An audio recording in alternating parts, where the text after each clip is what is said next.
बहुत सावधानी से कथा सुनिएगा और अपने चित्त में उतारिए।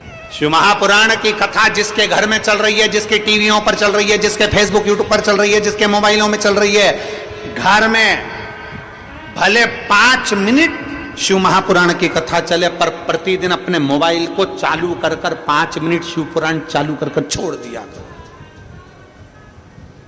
घर में टीवियों पर अगर कथा आए तो भले सुनो चाहे नहीं सुनो, 5-10 मिनट उस टीवी को चालू कर छोड़ा करो, जिससे वो शिव महापुराण के शब्द हमारे घर के वातावरण को शुद्ध करें। मंदोदरी धर्म पत्र गया मंदोदरी के हाथ, मंदोदरी दौड़ के रावण के पास पहुंची। लंकेश की जय हो, लंकाधिपति की जय हो। रावण ने सोचा आज तो बड़ी जय जयकार हो रही मेरी, और मेरी धर्म पत्नी कर रही है। क्योंकि जिंदगी में केवल एक धर्म पत्नी ऐसी होती है, वो हर कभी पति की जय जयकार करती ही नहीं। कभी जिंदगी में किसी की भी पत्नी हो, वो कभी जिंदगी, तुम देखना अच्छे से अच्छे विद्वान की भी पत्नी होती है ना, विद्वान से विद्वान की पत्नी भी होगी, किसी विद्वान से विद्वान पंडित की भी पत्नी होगी, तो एकादशी पड़ोसन से पूछ के करेगी, पति से नहीं। सोमवार करेगी तो व्रत करेगी, कोई हड़तालिका तीज का व्रत है, चतुर्थी का व्रत है, पंचमी का, जो भी व्रत करेगी पति से नहीं पूछेगी। इतना विद्वान पंडित, उससे दुनिया पूछने आ रही, और वो पड़ोसन से पूछे तू कब करेगी, उससे पूछ रहा है। और बेचारा पति को बुरा नहीं लगे, बता हम तो विद्वान, हमसे दुनिया पूछ रही, और ये पड़ोसन से पूछ रही। इसमें पत्नी की गलती नहीं, इसमें पति की सबसे बड़ी गलती है। पति ने हाथ करके अपनी इज्जत खराब करी। एक महाराज जी थे, प्रवचन में बोल रहे थे कि चतुर्मास में 4 महीना बैंगन नहीं खाना चाहिए। पत्नी भी बैठी थी, सुन लिया उसने, घर गई, सारा बैंगन उठा के नल्ले में पटक दिया, नाली के अंदर। पति आया शाम को, ला भोजन ला, उन्हें भोजन दी, मूंग की दाल ने रोटी। क्यों री बैंगन कहां गया, कल तो लाया था मैं 80 रुपए का बैंगन की सब्जी बनाने के लिए। पत्नी बोली तुम ही तो बोले थे प्रवचन में, कथा में, कि 4 महीना चतुर्मास में बैंगन नहीं खाना चाहिए। मैं उठा के सब फेंके घोड़ा पे। पति सिर पे हाथ रख के बोला, अरे ओ भाग्यवान, चौकी की कथा चूल्हे में क्यों लाई। अब खुद ही काम बिगाड़ते, खुद ही बता क्यों। मंदोदरी ने कहा, स्वामी आपने कभी ब्राह्मण कर्म नहीं करा। रावण कहता ब्राह्मण कर्म क्या होता है, मैं जनेऊ पहनता हूं, त्रिपुंड लगाता हूं, शिव का पूजन करता हूं, ये ब्राह्मण कर्म ही तो है। मंदोदरी कहती है इसको ब्राह्मण कर्म नहीं कहते। ब्राह्मण कर्म वो होता है जो जजमान के यहां जाए, भोजन करके दक्षिणा लेकर आए। रावण कहता है मेरे जैसे दशानंद को कौन भोजन कराएगा। मंदोदरी के फालतू की बात छोड़ो, ऐसे बहुत सारे पड़े जो तुम्हें भोजन कराने को तैयार है, तुम जाओगे। रावण कहने लगा अगर कोई अच्छा विद्वान मेरे को जिमाना चाहता चले जाऊंगा। जाओगे पक्का बोलो, जाऊंगा, जाओ। राजा दशरथ ने बुलाया। रावण मंदोदरी के कहने पे सोने का मुकुट नीचे रख दिया। रावण विद्वान था, उसको मालूम था राम के दरवाजे पर जा रहा हूं, अहंकार का मुकुट पहन के जाऊंगा तो राम नहीं मिलेगा। मुकुट नीचे चला, दरवाजे पर पहुंचा। दशरथ जी को मालूम पड़ा ब्राह्मण आया है भोजन करने। दशरथ जी आए, रावण के चरण पखारे। राम जी ऊपर से खड़े खड़े देख रहे थे। राम जी ने देख लिया, आज मेरे पिताजी रावण के चरण पखार रहे हैं, तो ये रावण मेरे घर में भोजन करने आया है। आज मेरे पिता ने चरण पखारे हैं, तो एक ना एक दिन मैं भी पखारूंगा। ये देखो पिता के संस्कार। आज इसने कहते ना, गायत्री परिवार वाले नहीं कहते हम सुधरेंगे, बोलो जम के, युग हम बदलेंगे, युग बदलेगा। कब बदलोगे भाई, तारीख भी तो निश्चित करें।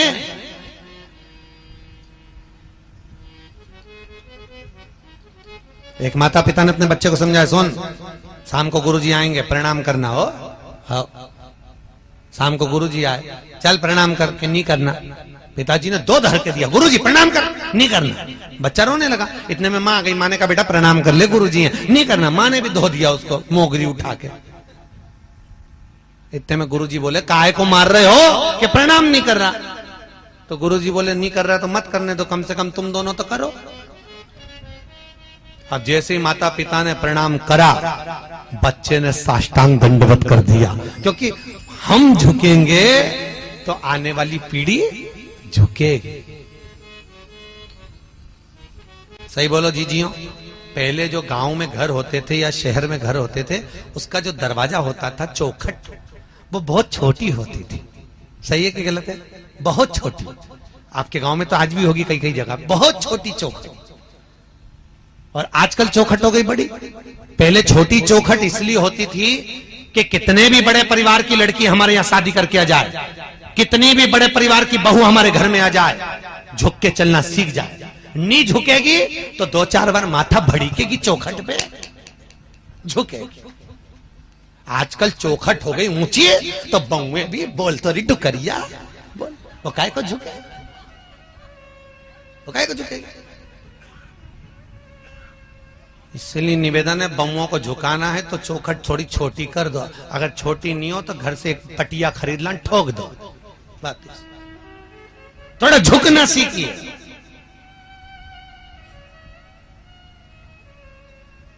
झुकना जीते की पहचान है और अकड़ना मुर्दे की शान है। जो झुक रहा है वो जिंदा है, जो अकड़ रहा है कोई धन में, कोई सत्ता में, कोई लो काम में, कोई वासना में, वो सब मर चुके हैं, मुर्दे हैं।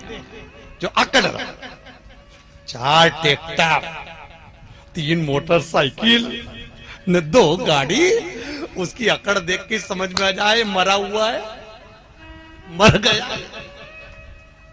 ये जिंदा ही, जिंदा होता तो इतना क्यों करता? अरे बोलो तो नरम।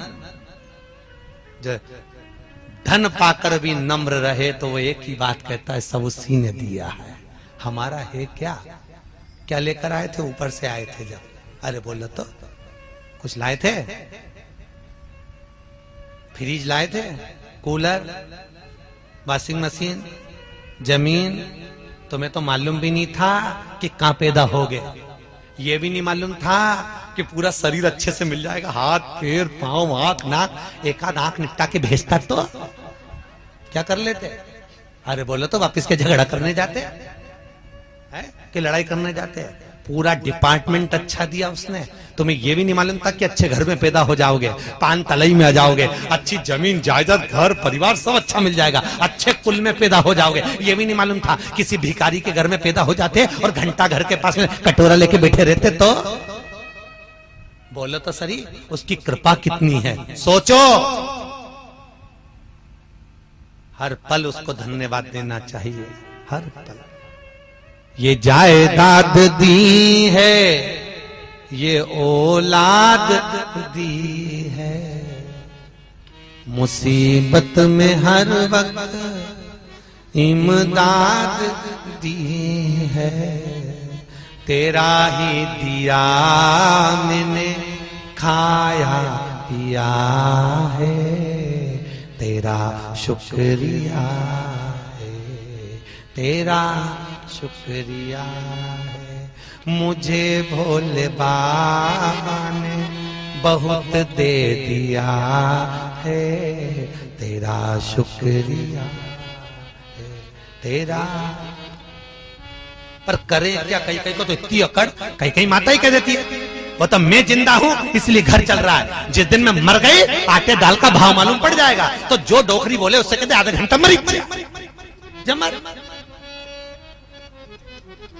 मर जा, आधा घंटा क्या हो तुम्हारे कहने से? जबरदस्ती दिन भर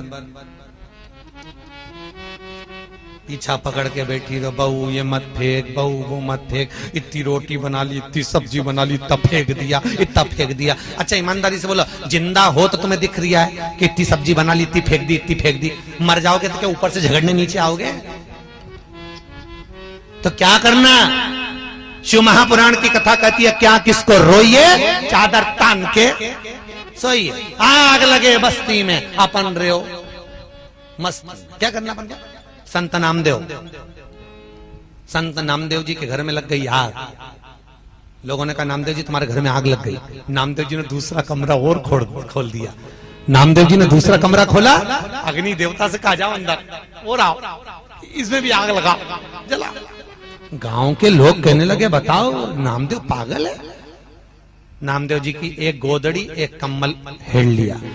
रात को नामदेव जी से कहा नामदेव जी हमने ये बचा लिया, लो इसको ओढ़ लेना, सारा घर जल गया। नामदेव जी बोले काहे को बचाया? नामदेव जी ने कम्बल गोदड़ी ली, वो भी पटक, लो प्रभु ओढ़ ले लो, वो भी आग में पटक दिया। पूरे घर में आग लगी, सब खाक हो गया। नामदेव जी आम के पेड़ के नीचे सो रहा है। गांव के सरपंच ने कहा एक कम्बल मत देना गांव के लोग, ये मूर्ख को, पागल को हमें पागल समझता, हमने बचाया तो और आग में पटक दिया, और क्या क्या भगवान विष्णु है, भगवान विष्णु है, आग में भगवान विष्णु दिख दिया। बता, एक कम्बल मत देना गांव के लोग। कोई ने नहीं दिया। रात को नामदेव जी सो रहे थे आम के पेड़ के नीचे, ऐसी ठंड पड़े कड़ाके की। भगवान विष्णु को लगा नामदेव मेरा भगत अग्नि में मुझको देखा है, बेचारा मर जाएगा ठंड में। भगवान गए, आधी रात को उसका झोपड़ा बना दिया, मखमल के गद्दे तकिया लगा के उसको सुला दिया। गांव के लोगों ने सोचा चल के देखे मरा कि जिंदा। दूसरे दिन गांव का लोग जो देखने गए तो मां तो झोपड़े में चकाचक मखमल का गद्दा तकिया ओढ़ के सो रिया। गांव के लोगों ने उठा के पूछा नामदेव जी तुम्हारा कोई रिश्तेदार आया था? नामदेव जी बोले मेरा तो एक ही रिश्तेदार वो आया था। हाँ, बहुत जोरदार झोपड़ी बनाई नामदेव जी। ए नामदेव तुम्हारे रिश्तेदार से कह के एक झोपड़ी हमारी भी बनवा दो। नामदेव जी बोले लगा आवाज।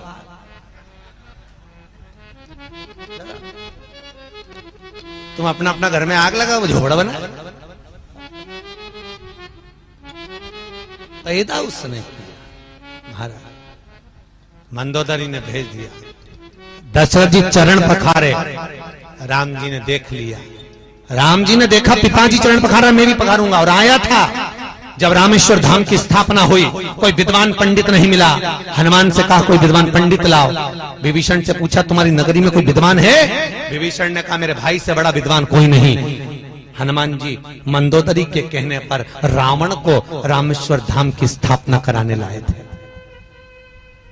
रावण को, और रावण ने रामेश्वर धाम की स्थापना कराई। राम जी ने रावण के चरण पखारे तो रावण ने आशीर्वाद दिया विजय भव। जैसे ही बोले विजय भव तो हनुमान जी ने कोनी मार के बोला क्यों रे हार गया? रावण बोला हारा वारा नहीं उरे, तो तू नहीं तो बोला विजय भव राम जी को। तो के ये तो गुरु की गादी है, यहाँ कोई भी होता तो यही आशीर्वाद देता। युद्ध के मैदान में तो लड़ूंगा, भले ही के हाथ से मरूंगा, पर लड़ूंगा जरूर। अंदर प्रवेश भोजन करा रावण ने। दशरथ जी ने पूछा बोलो दक्षिणा क्या दी? रावण ने कहा दक्षिणा तुमसे काय करूं? जिसके कारण भोजन करने आया, जिसने भोजन बनाकर खिलाया, दक्षिणा वो देगी। सीता को बुला। सीता को बुलाया। जानकी जी सामने खड़ी, रावण सीता को देख रहा, सीता रावण को देख रहे। सीता जी ने पहचाना कि रावण को, ये वही लंका का राजा रावण है जिसने धनुष यज्ञ के समय पर उपद्रव मचाया था, आज मेरे यहाँ भोजन करने आया। सीता जी ने पूछा बोलो ब्राह्मण देवता दक्षिणा क्या दूं? रावण बोलता है सीता जो दक्षिणा में मांगूंगा दे दोगे? हाँ मांगो।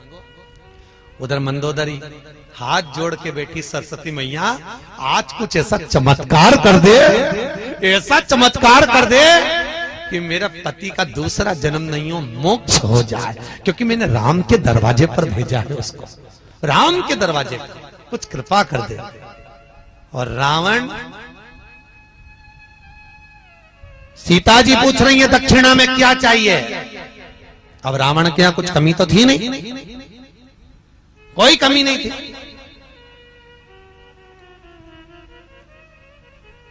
बस सरस्वती ने चाल चली, सीता जो मांगूंगा दे दोगी? सीता जी ने कहा मांगो क्या चाहिए? रावण मांग रहे थे नुक्ति, मुंह से निकल गई मुक्ति। दक्षिणा में सीता, दक्षिणा में मुझे मेरी मुक्ति चाहिए।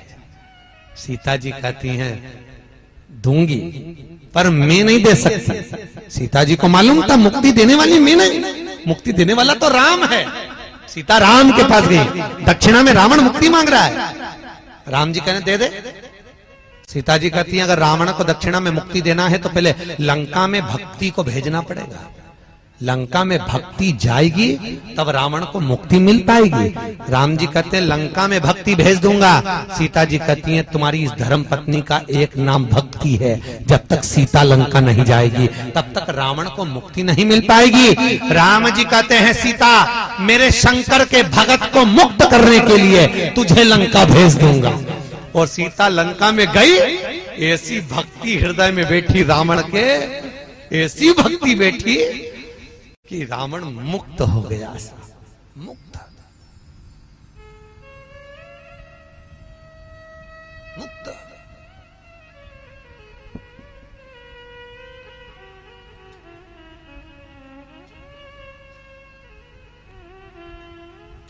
और उठा लो रामचरितमानस। कितने बाण छोड़े गए, जितने भी बाण छोड़े गए एक भी हृदय पे नहीं छोड़े गए, क्योंकि भगवान को मालूम था इसके हृदय में सीता बैठी हुई। भक्ति, भक्ति के बल पर ही तो मुक्ति मिलेगी।